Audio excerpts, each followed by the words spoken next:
I'm Jeanette Keynes from Jewelry Arts Inc. This is part 7 of my Roman Planished Chain earrings made out of apricot gold, and I'm going to show you a few little insights about how I make attachments. The attachment basically is between the setting on top and the chain hanging below. Getting the right proportion on things, it's a little bit like that old Supreme Court decision about pornography, where they famously said, "I may not know how to define it, but I know it when I see it." And proportion is really like that. So I'll show you how I experiment a little bit to get sort of some visual feedback, because you can visualize all day long, but sometimes you really just need to see something to know if it's the right proportion or not. So here's the latest update from my home studio. Hopefully through all of the ochre and every other crusty thing I have on here, you can see I've finished my weave. I've put my little rosettes in there. See, aren't they cute? And the bezels for my spinels. So essentially now I'm at the stage, I mean, of course there's a few things that need tweaking on here, but that'll come after I, pickle it and clean it up and can really see what's what. But my next, major thing to do is just to figure out what my attachment is going to be to my bezel. This is already not a tiny earring, so I want to figure out something that isn't going to hang too low. I don't want it like too jump ringy, if you will. So I'm going to fool around with some wire and see what I come up with. And essentially I won't really do a bunch of cleanup until I get that last attachment on there. It shouldn't really affect everything on the earring when I'm doing it, but just in case, essentially all my solder seams are all very close together, which is why I had to do such a gruesome coating of stuff on it. So here's the progress report. Basically, I used some apricot oval wire and I filed the end to what I hope is a nice graceful looking taper. And I'm going to start curving it around with my round nose pliers to make my hook.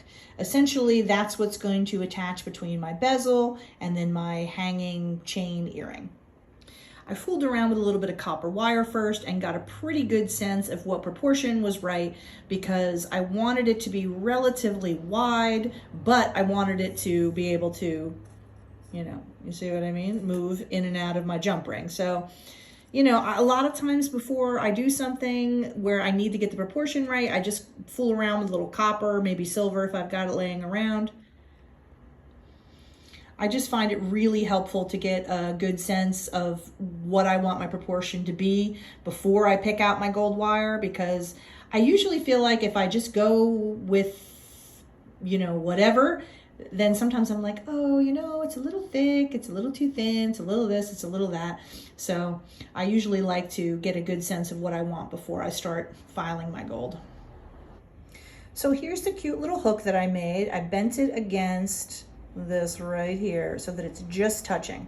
I'm going to put one tiny little ball of solder right there just to attach it so that it can't come open.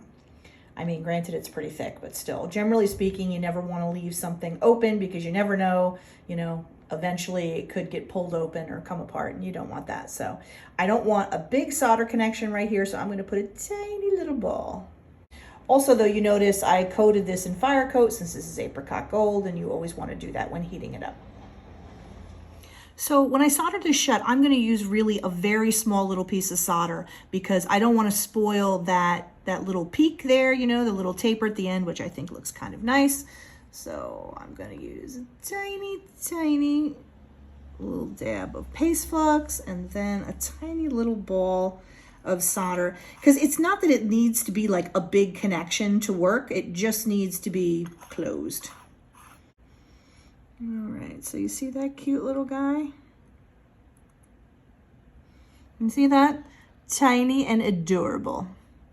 Okay, so I'm just gonna solder it. This is pretty much normal procedure. I'm gonna heat both because I want it to draw in between there. That's why I use the little ball, because it definitely sits against the seam nicer and it leaves less of a scar, usually leaving me with very little, or the dream, zero cleanup, which of course is my entire goal in life.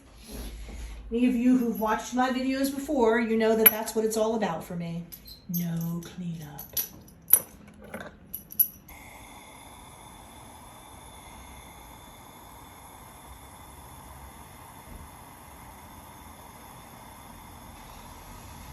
I'm just using a little titanium pin to kind of hold it up in the air so that I can see what I'm doing easily-ish.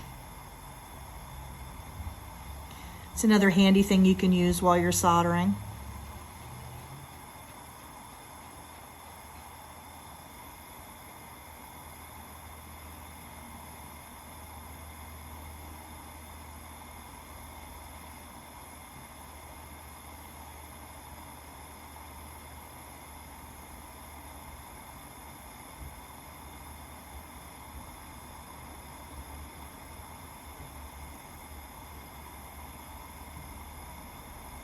There we go. Now, it took a little longer than I would normally want to wait, and that's just a clear sign that I should have used a larger tip. Usually, I mean, it worked and it's fine and everything's good, but usually if it takes longer than about 20 seconds or so for solder to flow, it means you just needed to use a slightly bigger tip. So it didn't really hurt anything, but next time, little bigger tip. Because, you know, the downside to heating too slowly can be the solder can actually oxidize too much and it won't flow at all, which didn't happen in this case. But so just use that as an indicator. If you're waiting kind of a long time, just pump up the heat.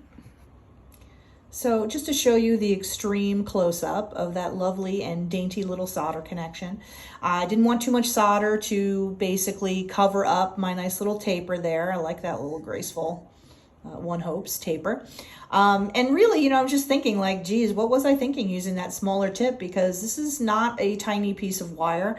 I left the whole thing, you know, the full length there because I want to trim it exactly where I want it so that I have less scrap. And I should have known better, but maybe my brain has not fully activated yet today. See, I can't even say that my brain hasn't fully activated yet today, clearly. So I guess that's a sign that that's the case. So I'm going to pickle this and make sure there's nothing else that I need to do to it. And then I'll trim and shape the end a little bit and get ready to solder the other end to my bezel.